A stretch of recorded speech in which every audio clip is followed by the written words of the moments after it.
మట్టిలో మాణిక్యాలు మానవతకు మకుటాలు మరణం లేని మహనీయులు మహిమా జీవనమనులు మట్టిలో మాణిక్యాలు మానవతకు మకుటాలు మరణం లేని మహనీయులు మహిమా జీవనమనులు మట్టిలో మాణిక్యాలు.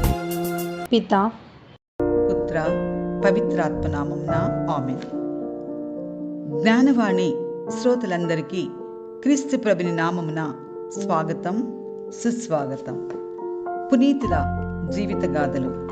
మట్టిలో మాణిక్యాలు, మానవతకు మకుటాలు, మరణం లేని మహనీయులు, మహిమ జీవన మణులు. చదవండి, ధ్యానించండి, తరించండి. ప్రతి పునీతుడు దేవుని అత్యుత్తమ నిర్మాణం, ఆయన ప్రతినిధి, ఆయన స్వరం. నిలువెచ్చని తరంతో అటూ ఇటూ కాకుండా జీవించే 100 మంది కంటే ఒక్క పునీతురాలు దేవునికి అమోఘమైన మహిమను సంపాదించి పెడతారు.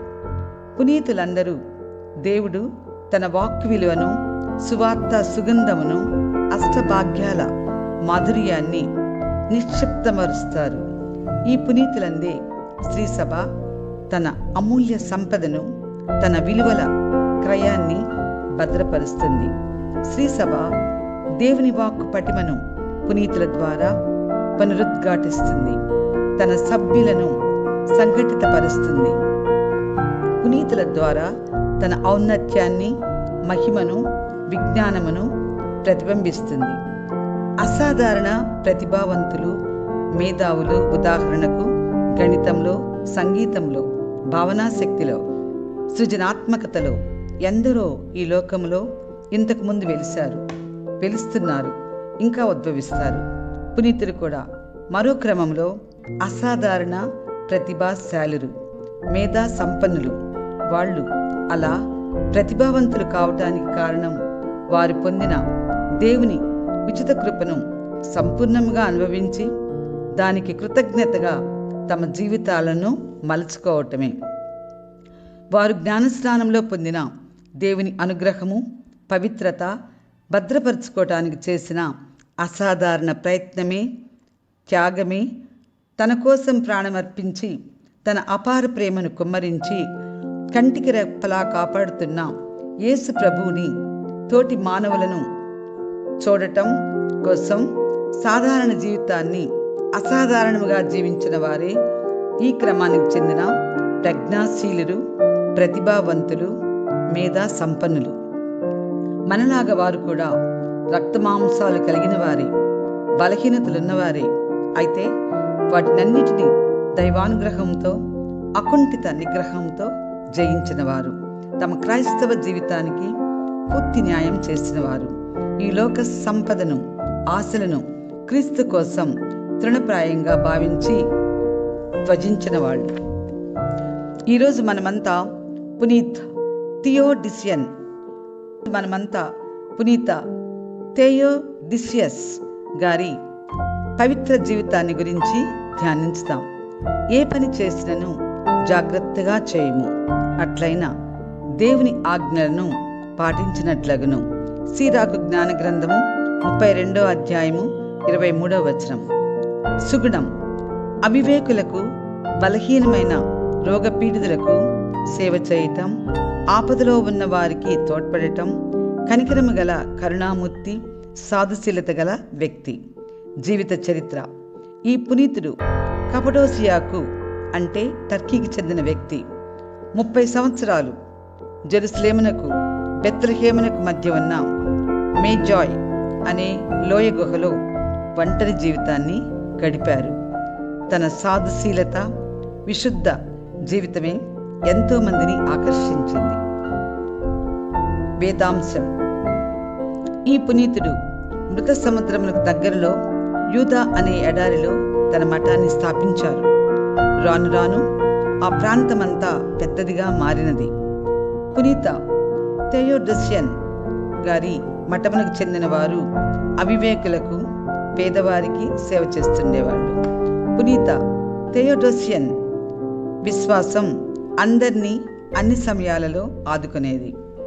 ఈ పునీతుడు 105 సంవత్సరాల వయసులో తమ తుది శ్వాసను విడిచారు, ప్రభుని చేరుకున్నారు. ధ్యానాంశము: మరణం ఎప్పుడూ మదిలో ఉంటే పాపం అనేది నీలో ఉండదు.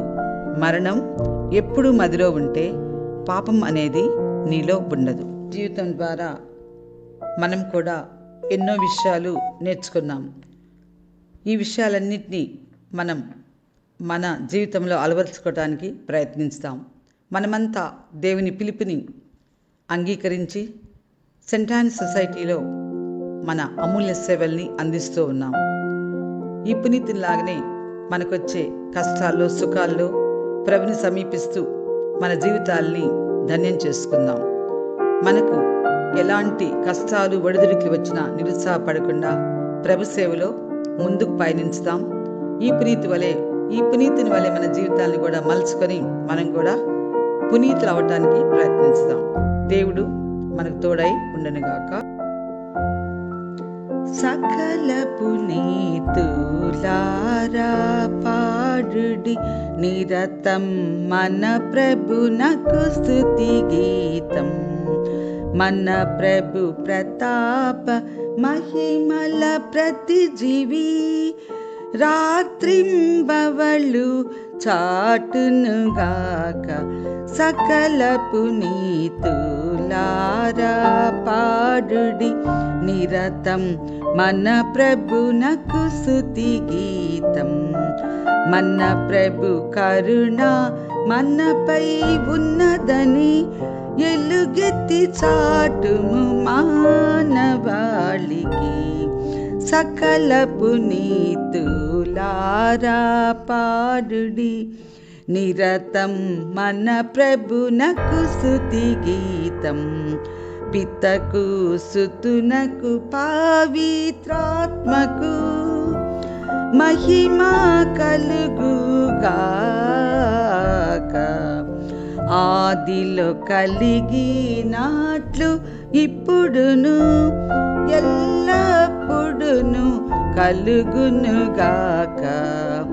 సకల పునీతులారా పాడుడి నిరతం మన ప్రభునకు స్తుతి గీతం.